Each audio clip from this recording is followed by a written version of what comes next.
టమాటాలు వేయకుండా మనం ఎప్పుడు ఇంట్లో చేసుకునే చింతపండు రసం ఇలా ఈజీగా చేసుకోండి. ఫస్ట్ ఒక పెద్ద లెమన్ సైజ్ అంత చింతపండు ఒక బౌల్‌లో ఏసుకొని దానిలో నిండుగా నీళ్ళేసి నానబెట్టుకోండి. ఇప్పుడు ఒక కడాయి తీసుకొని అందులో 1.5 టేబుల్ స్పూన్ ధనియాలు, 1 టేబుల్ స్పూన్ జీలకర్ర, 1/2 టేబుల్ స్పూన్ మెంతులు, 1/2 టేబుల్ స్పూన్ నల్ల మిరియాలు, ఒక ఎండుమిర్చి ఏసి బాగా మంచి వాసన వచ్చేంత వరకు వేయించి దీన్ని పౌడర్‌లా చేసి పక్కన ఉంచుకోండి. ఇప్పుడు చారు చేసుకునే వెసలు తీసుకొని అందులో 3 టేబుల్ స్పూన్‌ల ఆయిల్ ఏసి ఇందులో 1/2 టేబుల్ స్పూన్ ఆవాలు, 1 టేబుల్ స్పూన్ జీలకర్ర, ఒక ఎండుమిర్చి, 2 దంచిన వెల్లుల్లి, చిన్న పించు ఇంగువ, కొద్దిగా కరివేపాకు వేసి 2 నిమిషాలు వేయించండి. ఇప్పుడు మనం పౌడర్ చేసి పెట్టుకున్నాం కదా, అది వేసుకొని దాన్ని ఒక్క నిమిషం వేయించి ఇప్పుడు మనం పక్కన ఉంచుకున్న చింతపండు రసం చింతపండుతో కలిపి వేసేయండి. కావాలంటే చింతపండు అడుగుకి వెళ్ళిపోతుంది అంతే.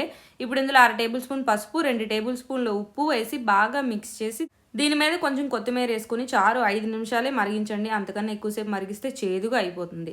5 నిమిషాల తర్వాత స్టవ్ ఆఫ్ చేసి అన్నంలో కలుపుకొని తినండి. చాలా బాగుంటుంది.